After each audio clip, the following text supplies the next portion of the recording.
Hello and welcome to Dark Souls farming tutorial. My name is Ollie and I'm going to show you how we soul farm at an easy, early to access area of the game, how to farm blue Titanite chunks without having to go all the way to the end of the game, and how to farm large and green Titanite chunks very quickly and easily. So let's start off by telling you where I am. We're in the Dark Roots Gardens, and this is the bonfire next to the door that's opened by the Crest of Artorias. There's an illusory wall here which you just attack and then you can access the bonfire with. So we're just going to rest now. And to start off, to soul farm, you're going to need a couple of things.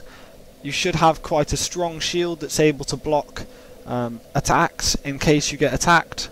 You should be wearing armour that's light enough so that you can move around quickly. You're going to need to buy the Crest of Artorias, which is the key that opens this door, from the blacksmith, who's back at the entrance, and you're going to need 20,000 souls for that.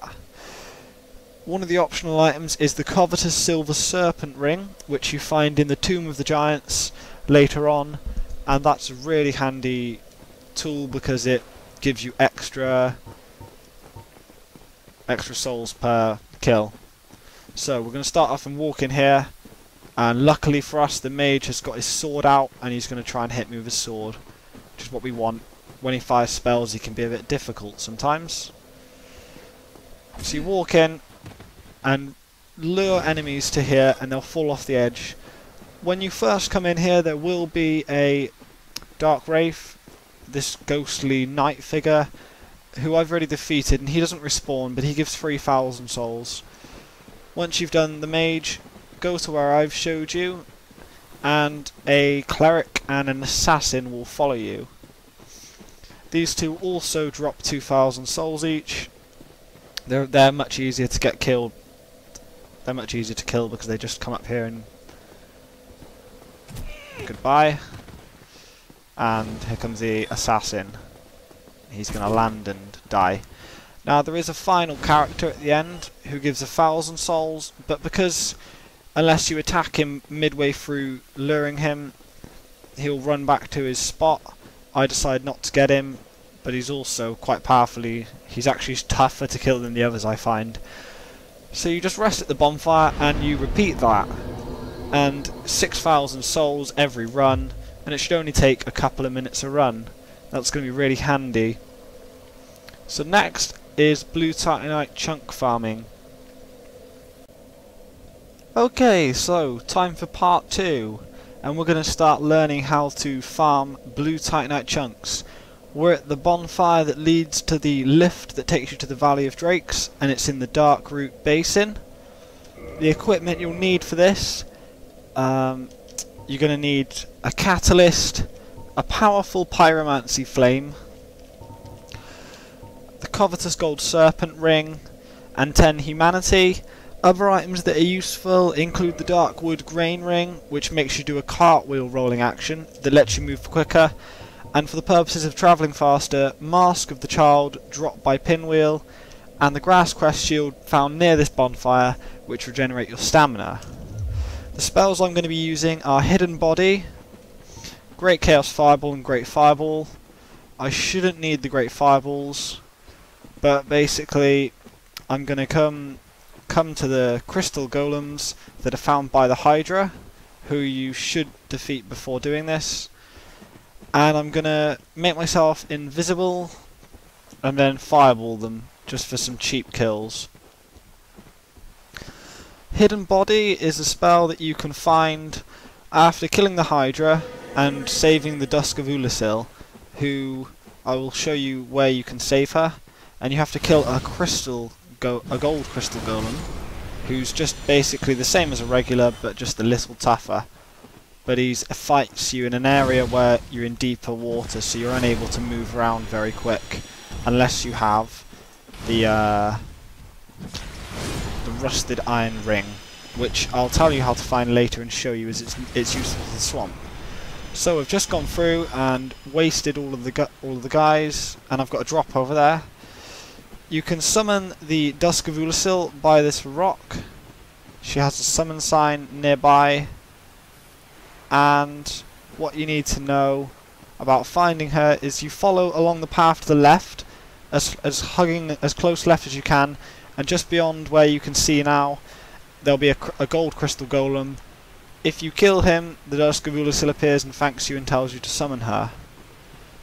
Now, the one thing you have to be warned about when you're killing the gold crystal golem is, if you kill him with a fireball or an area of effect spell, it'll kill the Dusk of Ulasil and you won't get the ability to purchase her spells, and she has some very useful spells like Cast Light.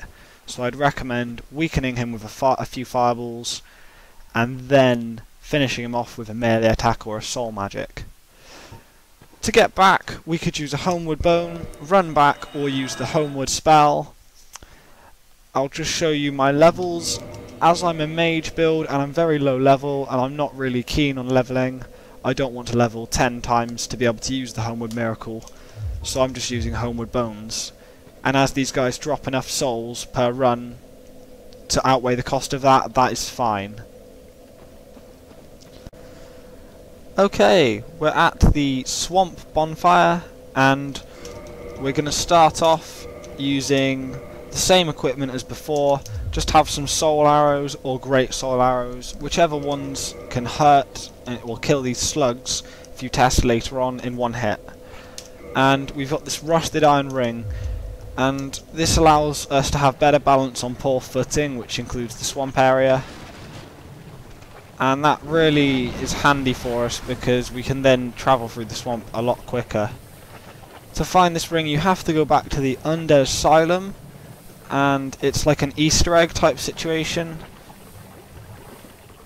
But it's really handy, and there's some other cool stuff in the Undead Asylum, but there are some tough enemies. Once you make it to where these slugs are, you want to switch your Darkwood Grain Ring into the Covetous Gold Serpent Ring, and we'll no longer have our cartwheel roll action. However, instead we'll be able to walk through the swamp fine, and we'll be able to kill off these slug things. There are some around to the left here, and there's one down over there on the right where I'm looking, but I think that those are a bit further. The one on the right especially is not worth killing because he's just too far away to be actually of use. It takes too long. Whereas there's a massive horde of them in here which are going to be useful. So you've noticed I was just healing up then, and I was just doing that because keeping myself safe, and I don't want to waste an antidote, and chances are I'll get poisoned again anyway while I'm in here. So any half decent armour with a little bit of poison resistance should do. And you just soul arrow the guys down, and you will be getting large Titanite shards and 5 green Titanite shard drops from these guys, so that they're not rubbish drops at all. These are really great. That allows you to do the raw weapon path to upgrade your shield and your armour, and it also allows you to get fire, divine and magic weapons on the path, and that's really good because it lets you get all the basic weapons quite easily. You'll notice, however, after a while, like me, if you've been farming not for too long, you're going to have a big excess of green Titanite shards. And you're also going to find that if you want to get your weapons up to +5 before you can get the chaos or the fire weapons or the divine weapons and go down the weapon paths, you're going to need to have Titanite shards. Now, you can break down the green Titanite shards with Kingseeker Framp's help, and it will make 5 regular Titanite shards, which are really handy. And as you can see here, I've got 77 green Titanite shards after not a lot of time farming, so they're really good. I imagine that you can sell them to him and they'll be worth a fair amount as well of souls. And all we just got to do is rinse and repeat. I hope you've enjoyed the video. I hope it's been informative and it's going to give you some assistance on getting important items in the game, and I'll be doing more videos in the near future. Thank you for watching.